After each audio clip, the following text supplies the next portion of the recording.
Hey guys, this is Real Appalachia with Melody and Shane. And today we are answering the questions that you guys have for us. We asked you what questions you would like for us to answer, and you guys obliged to that. We are grateful. And before we get into that, we wanted to thank some of our new patrons and donors. Absolutely, we did. And we wanted to do a live stream, and it's just so complicated to do those. And the internet service and everything else is like, well, let's just do it this way and see what happens. And maybe we can do that down the road. Yes. But, yes, getting to the patrons and donors, do want to thank Tracy Bosier, Tabitha Buckles, Joey Snider, and Rob Crotts for all being patrons with us and joining up here recently. And also some donors. We have Brenda Bray, James Gould, Steve Beatrice, Brenda Lane. And she's made a couple here lately, and she sent us a nice letter about going to Whitewood, Virginia. So. Yes, we really appreciate that. Absolutely. We have Boyd Brees, Charlie Smith. We got David House is a repeat offender, I like to call it that, but he's a repeat donor. We got several of those. Yeah, offender. It just seems like the right thing to say. I guess. But it's not. We got David McRae and Earl Spratley, who is also loyal donor. Yes. That sounds better, doesn't it? Yes, yes. Loyal donor, much better than repeat offender. I'm the king of losing words.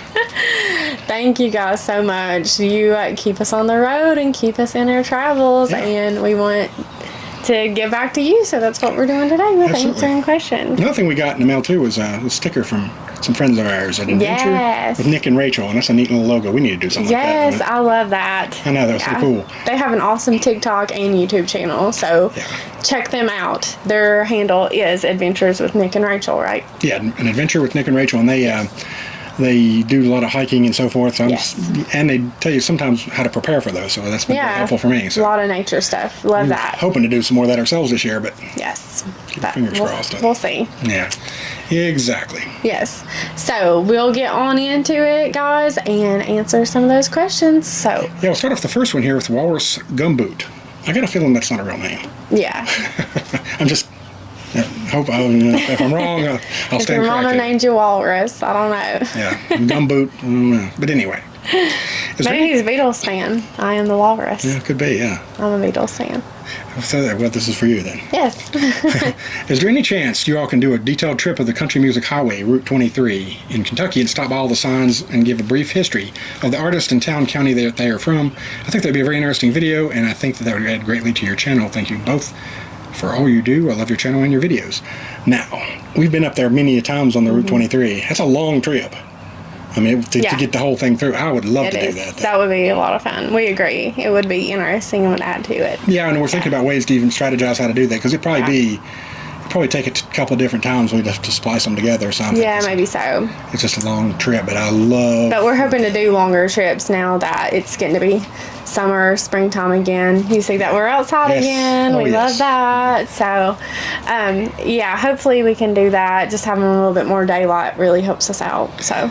Yeah, that's what, reading right in Route 23 is... good old Dwight Yoakam said, so... That was the Hillbilly Highway, as it's known. But there's all kinds of sites and people from that area. But anyway, moving right along. Michael Garrity asked, too, they're hoping to see more of eastern Tennessee, Knoxville, Gatlinburg, Asheville, Tryon, North Carolina. So we get quite a few of those asking for specific places. And we try to hit them as much. Of course, these would all be on our hit list for sure. But for sure.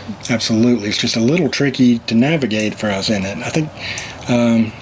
especially when the winter was. Well, for winter it definitely was. Normally not. We both like going, and that's why we're doing this. But in the wintertime, not having as much daylight, just kind of harder to go further trips or longer trips. So absolutely. Hopefully you'll see more of that soon.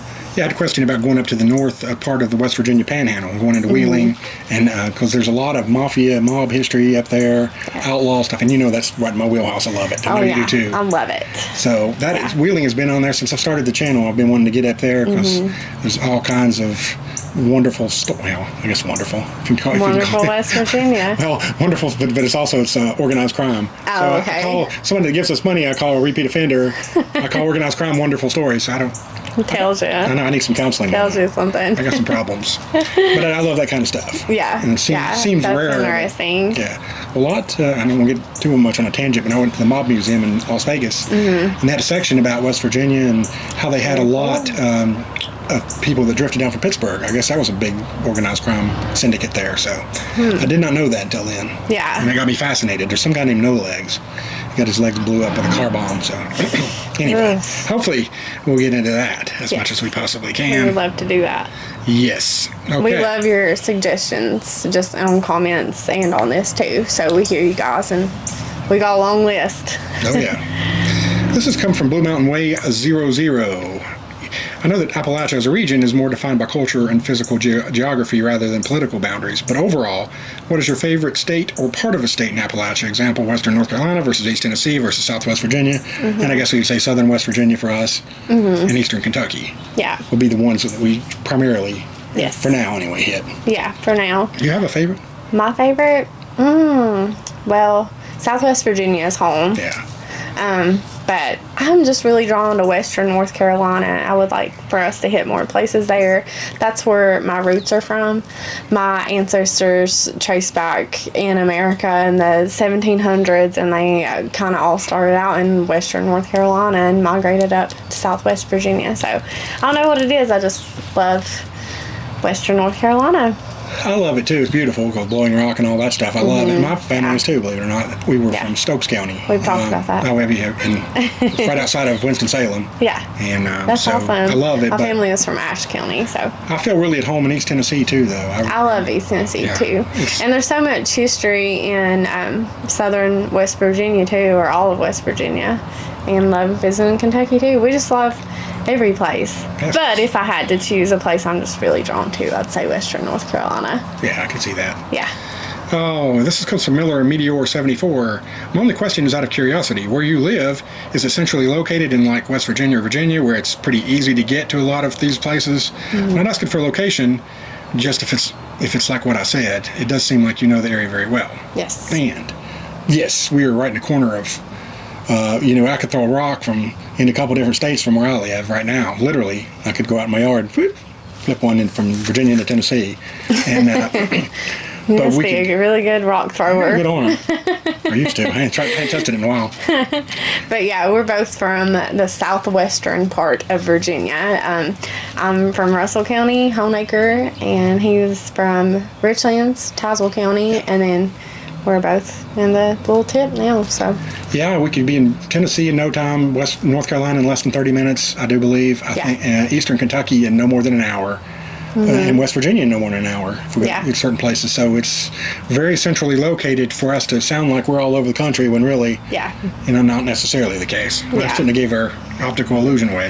And I mean, it's still a drive if you think about even getting somewhere an hour and a half away in the wintertime when you don't have a lot of daylight hours. That's 3 hours of driving. You got to get something to eat. We both take a lot of bathroom breaks. So. True. Yeah. Drink a lot. Yeah. The next question. The next question is from PH McGee, or Buddy PH. If you could live one place from all that you've seen, where would it be? If you could live. Of all the places that we've been, I mean, I love where we live now. Too. But I really loved Blowing Rock. I actually looked at real estate after we took that trip. But not for long, because I couldn't afford it. But it's just beautiful down there. It is. As far as really beauty peaceful. And things to do and all that, Blowing Rock would be very, very hard to beat. No question about it. I do like, and I've been here much more than you, but Rogersville, as far as the people and the atmosphere too, is a great place to go. Rogersville, Tennessee. Yeah. I love that one too. It just feels very. I haven't been since I was a kid. Oh, I'm sorry. I just got excited. No. But I haven't been since I was a kid, but I remember loving Maryville, Tennessee too. So, yeah, there's a lot of good places in our little area. Oh, yeah. Yeah. Moving right along, Snowbird asks, I would love to see some of these areas. I heard that some of the places are dangerous. They shoot at outsiders. I don't want to bother anyone, but I love the mountains, and I saw Harlan County, USA, the documentary about coal mining. And my state has coal mining, and I feel bad for what happened in Centralia. I guess it's Central Appalachia smash, I don't know. But anyway, is any of those rumors true? Well, we haven't been shot at yet. I know, and we have very shootable faces. Well, I don't. but I mean, it's just punchable. I've heard stories. I'm joking. That's the thing that people say now. I've heard stories, but I think for the most part, if you go into a place to visit and you don't mean ill will, that I feel like people can read that a lot. I mean, yeah, I won't say that I felt completely 100% safe everywhere we went. Yeah.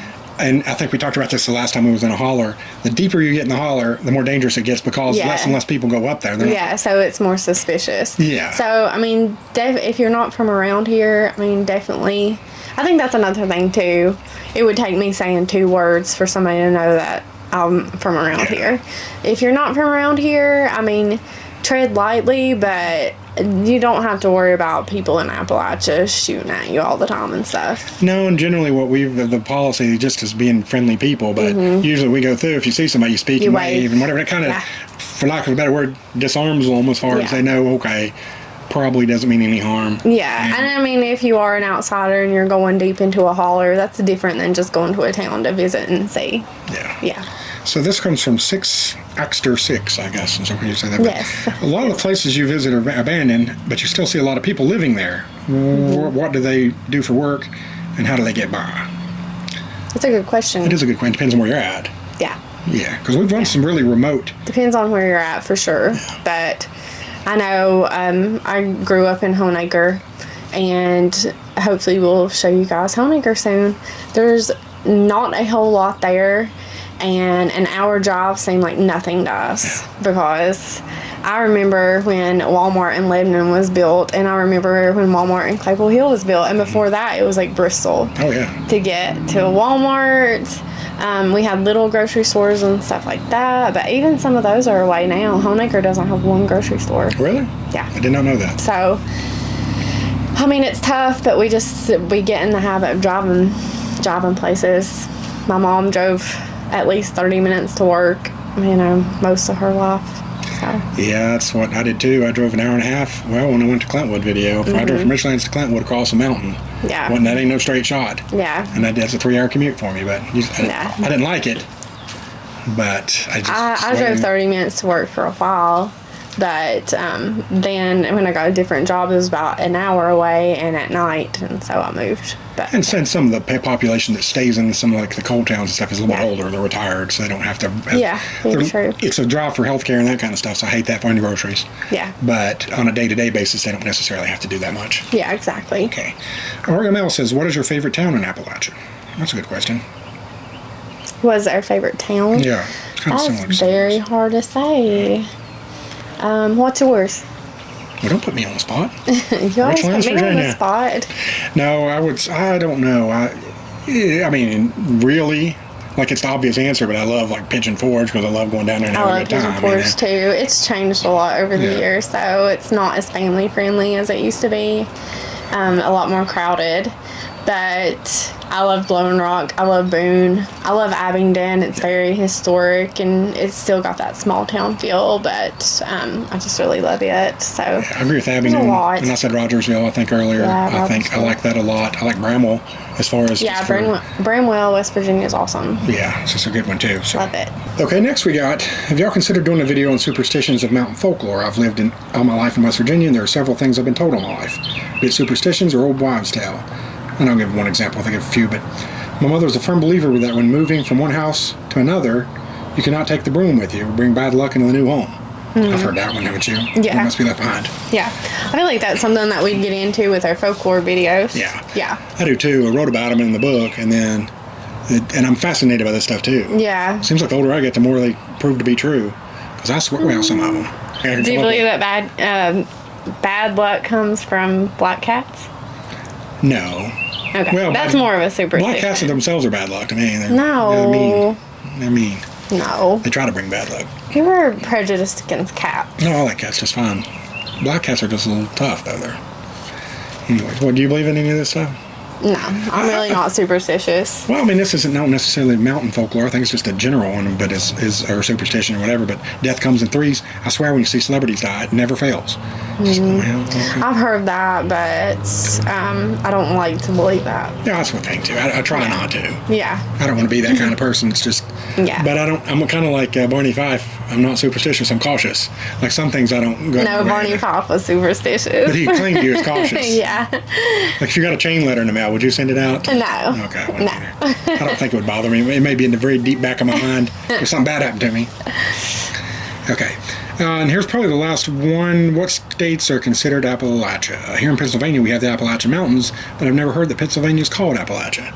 That's a good question, too, because it's confusing to a lot of people, I think. Yeah. So Appalachia, it's basically the region around the Appalachian Mountains. So we use, what's that website that we use that has county by county? Yeah, Appalachian Regional Commission. They kind of break it down by state and by county, and it goes all the way up, to Maine? To Maine, from Maine to Georgia, right? Yeah. And somebody mentioned it earlier in one of these questions. I think a lot of people think about the culture and things versus the true definition of it, because I don't think you're going to go to New York and find somebody that feels relatable to southern West Virginia and southwest. I mean, that's a stretch to me. Yeah, I mean, I generally think that Appalachia is most thought of as the southern Appalachian mountain area, and we kind of up to West Virginia to that point. I feel like it's what most people would think of Appalachia, but technically it goes from Maine to Georgia. Yeah, I think what we cover is basically the North Carolina pieces, West Virginia, which all of West Virginia is Appalachia, Eastern Tennessee, Eastern Kentucky, Southwest Virginia. So, but I would love to expand that. Oh, me too. At some point. That's a money thing and a time. Yeah, that's a money and time thing. So, but we would love to expand a little bit out in that. So. I enjoyed this, didn't you? Yes, I did. Thank you guys for writing us. Yes. Good questions. Made us have to do some thinking here. Yes. So we'll see you on down the road. If you like this video, give us the thumbs up. Subscribe if you haven't yet. And share, comment, all that good stuff. Yes. Yes.